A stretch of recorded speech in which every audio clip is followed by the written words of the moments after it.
अक्सर जैसा हमें दिखाई देता है जरूरी नहीं कि सच वही हो, और कुछ ऐसा ही साल के सबसे बड़े हत्याकांड में देखने को मिला। मेरठ का सौरभ राजपूत हत्याकांड एक ऐसी घटना जिसने न केवल एक सभ्य समाज को बल्कि पूरे देश को झकझोर कर रख दिया है।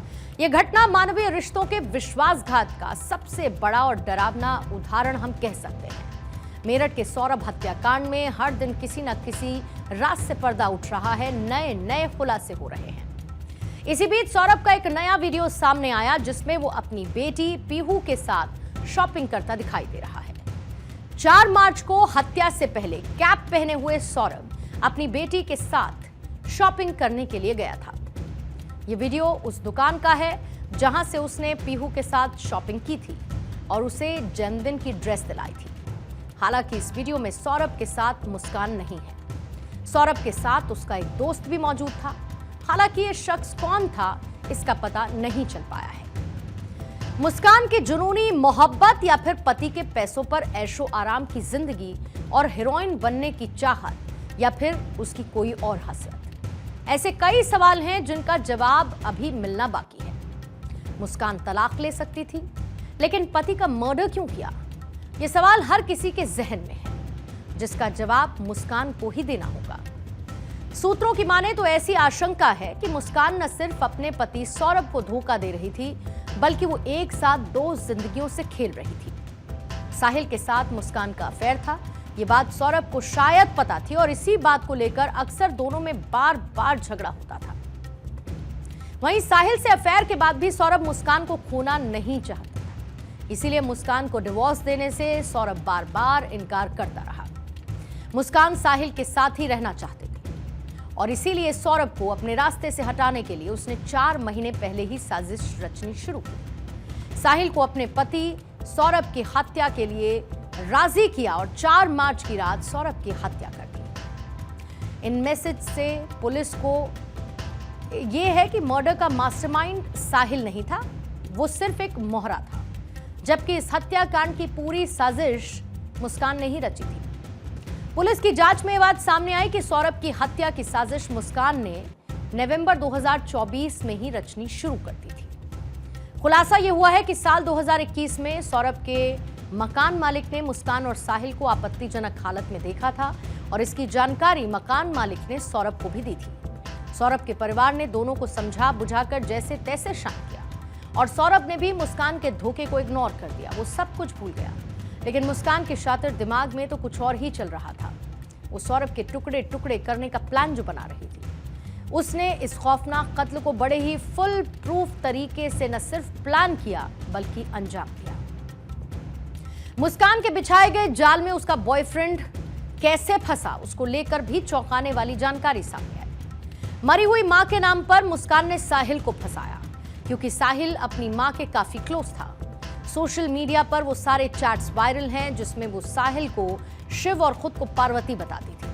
मुस्कान साहिल से फोन पर चैट में बातचीत के दौरान कहती थी, तुम अगर सौरभ का वध कर दोगे तो तुम्हारी मां की आत्मा को शांति मिलेगी, तुझे कुछ नहीं होने देंगे, तुझे शक्ति कुछ नहीं होने देगी, वो अपना शरीर त्याग देगी। तुम्हें अगर नई और अच्छी जिंदगी शुरू करनी है तो मुस्कान से शादी करनी होगी। मेरी आखिरी इच्छा है कि तुम मुस्कान से शादी कर लो, तभी मुझे शांति मिलेगी। ये जो तीनों ही मैसेजेस हैं ये मुस्कान के हैं जो उसने साहिल को भेजे थे। मेरठ पुलिस ने मुस्कान के स्नैपचैट अकाउंट से 136 मैसेजेस को रिकवर किया। पुलिस की इन्वेस्टिगेशन में यह सामने आया कि मुस्कान ने साहिल की मां और बहन के फर्जी अकाउंट्स बनाए थे और इन्हीं अकाउंट से वो बार बार साहिल को मैसेज भेजती थी। वो ये जानती थी कि साहिल कर्मकांडी है। उसने मुस्कान से कहा भी था कि वो मां की आत्मा से बात करता है। मुस्कान सीधे साहिल से नहीं कह पा रही थी कि उसे सौरभ की हत्या करनी है, इसलिए उसने 3 फर्जी स्नैपचैट अकाउंट बनवाए। पहला साहिल की मृत मां ज्योति का, दूसरा सौरभ का और तीसरा साहिल की बहन समीक्षा का। ये 3 अकाउंट्स उसने बनाए।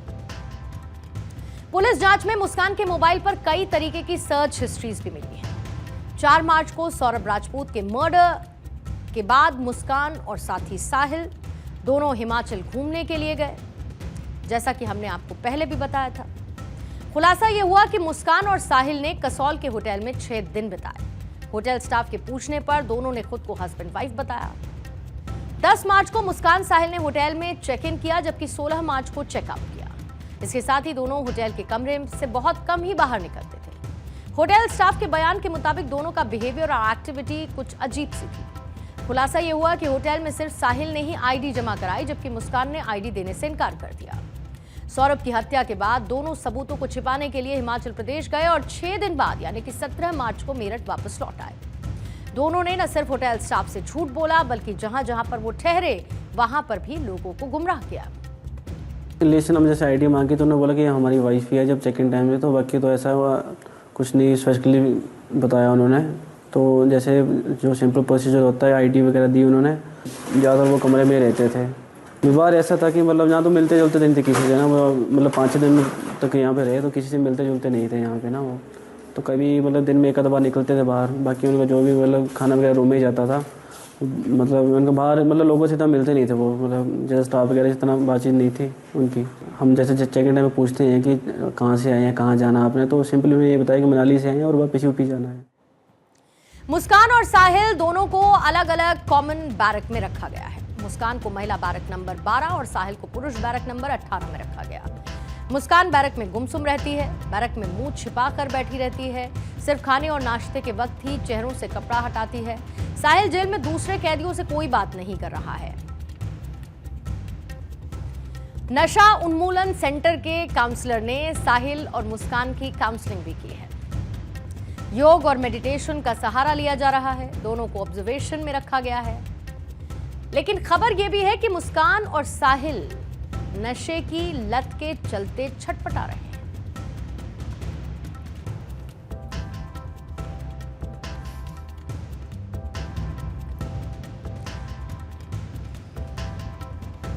मुस्कान हर 2 घंटे में नशे के लिए तड़प रही है, हंगामा कर रही है। लेकिन जेल प्रशासन मुस्कान को समझा रहा है कि जेल में किसी भी तरीके की नशे की वस्तु उपलब्ध नहीं कराई जा सकती है। जो उनको नशे के विड्रॉल सिम्टम्स थे वो दवाई से काफ़ी कवर हो गए। नशा मुक्ति केंद्र के माध्यम से भी उनका उपचार किया जा रहा है और दोनों सामान्य रूप से जेल मैनुअल के अनुसार जो प्रक्रिया है और दिनचर्या है उसके अनुसार अपना जीवन गुजार रहे हैं। एक सर सबसे बड़ी चीज़ ये आई है कि नशे के आदी थे और ये कुछ चीज़ें निकल कर आ रही हैं कि उन्होंने नशे की भी कुछ मांग रखी है। नहीं, वो तो पहले ही दिन बता दिया गया था कि कारागार में किसी भी तरह से कोई नशा प्राप्त नहीं हो सकता है, आपको दवा लेनी पड़ेगी और कारागार के अंदर जो नशा मुक्ति केंद्र है उसके अनुसार आपको चलना पड़ेगा। जेल मैनुअल के अनुसार जो सुविधाएं खाने पीने की, रहने की, वो सब उनको अन्य बंदियों की तरह दी जा रही। कुछ खाने के लिए कुछ अलग सा दिया जा रहा है या सेम जैसे बंदियों को दिया जाता है? नहीं, सेम खाना जो और बंदियों को दिया जाता है वही खाना दिया जा रहा है। डॉक्टर ने कोई अलग से खाना प्रेस्क्राइब नहीं किया है, खाली दवाइयाँ जो विड्रॉल सिम्टम रोकने की हैं वो दी जा रही हैं। मेरठ जेल में बंद मुस्कान और साहिल ने सरकारी वकील की मांग को लेकर अर्जी दी है, जिस पर जेल प्रशासन ने कार्रवाई शुरू कर दी है। दोनों ने एक दूसरे को पति पत्नी बताते हुए जेल में मिलने की दोनों ने अनुमति मांगी, लेकिन जेल अधिकारियों का कहना है कि उन्होंने अभी तक इस दावे का कोई भी साक्ष्य या फिर सर्टिफिकेट पेश नहीं किया। जेल प्रशासन के मुताबिक जरूरत पड़ने पर मुस्कान का प्रेगनेंसी टेस्ट भी कराया जा सकता है।